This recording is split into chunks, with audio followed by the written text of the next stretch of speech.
नमस्कार। सीएम के विकास डायरी में आप सभी का स्वागत है। मैं हूं आपके साथ भागीरथ साहू। स्वतंत्रता दिवस के अवसर पर मध्य प्रदेश की जेलों में बंद 248 पात्र बंदियों को अच्छे आचरण के आधार पर राहत मिलेगी। मुख्यमंत्री डॉक्टर मोहन यादव ने एक्स पर पोस्ट के जरिए इसकी जानकारी दी।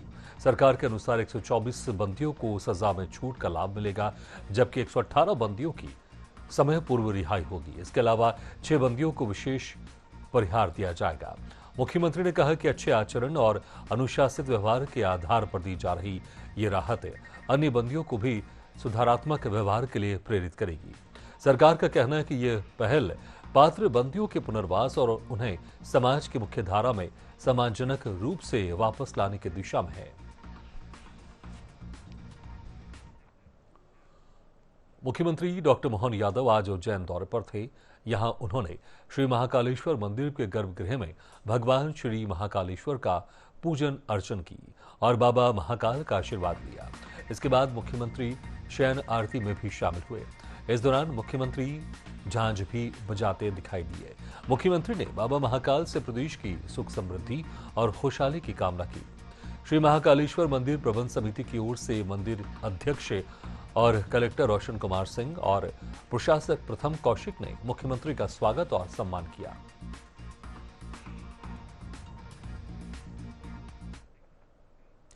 मध्य प्रदेश के उज्जैन में न्यायिक अधोसंरचना को मजबूत करने की दिशा में बड़ा कदम उठाया गया है।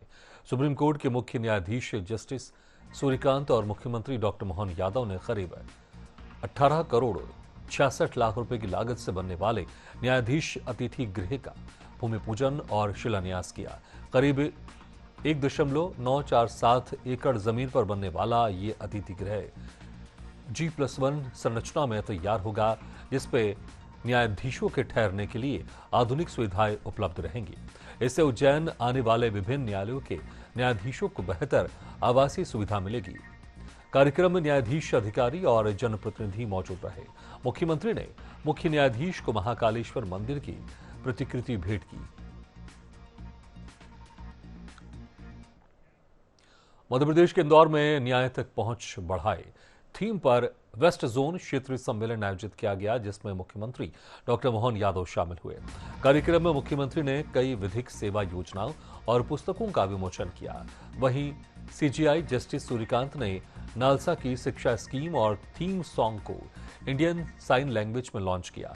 सम्मेलन में मध्यस्थता सर्टिफिकेट कोर्स और justice to children fellowship programme की शुरुआत हुई। मुख्यमंत्री ने ई केस फाइलिंग, वर्चुअल सुनवाई, फास्ट ट्रैक कोर्ट और साइबर सुरक्षा को न्याय व्यवस्था की मजबूती के लिए अहम बताया। इस अवसर पर यह पवित्र उद्देश्य के कारण से यहाँ इकट्ठा है, जिसकी थीम ही एक आवाज, सशक्त भविष्य, संवाद, गरिमा, समावेशन के माध्यम से न्याय पहुंचना है। मैं संविधान की प्रस्तावना की लोक कल्याणकारी, राज्य के धर्म और कर्तव्य समाहित जिस प्रकार से भाव है, उसी आधार पर इस प्रस्तावना में भी न्याय, स्वतंत्रता, समानता और बंधुत्व को लोकतंत्र का जिसमें आधार बनाया गया है। सम्मेलन की थीम संविधान की प्रस्तावनाओं के मूल भाव को साकार कर रही है।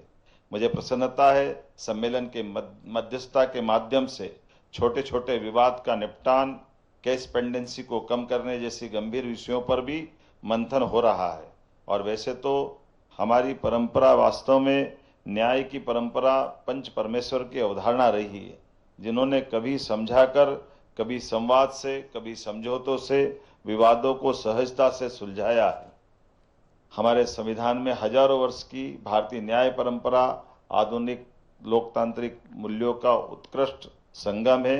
यह देश का न्याय विधान है। न्याय के मंदिर हमारे न्यायालय हैं। मैं आज के इस अवसर पर पुनः इस विचार विमर्श के साथ हमारी सरकार के द्वारा भी कई प्रकार के कामों के साथ हमारी इस व्यवस्था में मदद करने के लिए कदम से कदम मिला करके जुडिशरी की भावना के अनुसार सरकार अपने सारे संसाधनों के साथ सदैव प्रतिबद्ध है। राजधानी भोपाल में 5 अगस्त से चल रहे ब्रिक्स सम्मेलन का समापन हुआ।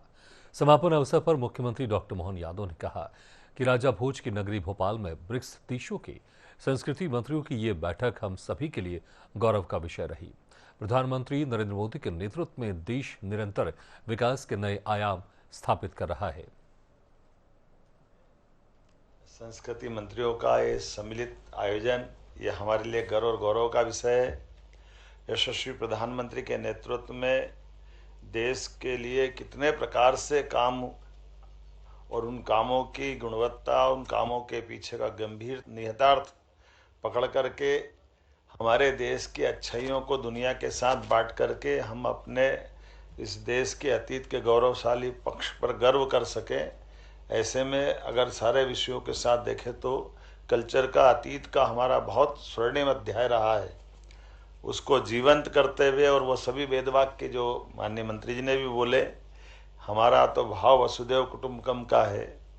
हम अपने उस वसुधैव कुटुंबकम के भाव के बलबूते पर कल्चर की जो अच्छाइयाँ, जियो और जीने दो, सर्वे भवन्तु सुखिनः, जो उनने वेदवाक्य सुनाया, सच में वास्तव में आज ये नगरी धन्य हुई। हमारा राज्य आभारी है माननीय मंत्री जी का, और इनके माध्यम से वो सारे स्वनाम धन्य अलग अलग देशों के माननीय मंत्रीगण या वहाँ के अधिकारीगण हमारे बीच पधारे। कई लोग तो पहली बार आए, पहली बार लोगों ने भोपाल देखा। मैं अपनी ओर से माननीय मंत्री जी का आभार व्यक्त करूँगा, माननीय मोदी जी की उस भावना के अनुसार कि मध्य प्रदेश ये देश का दिल है और देश का दिल ऐसा ही धड़कता रहे और आपका साथ मिलता रहे। बहुत धन्यवाद। इसी के साथ सीएम की विकास डायरी में फिलहाल इतना ही। खबरों का सिलसिला लगातार जारी, आप देखते रहिए एशियन न्यूज।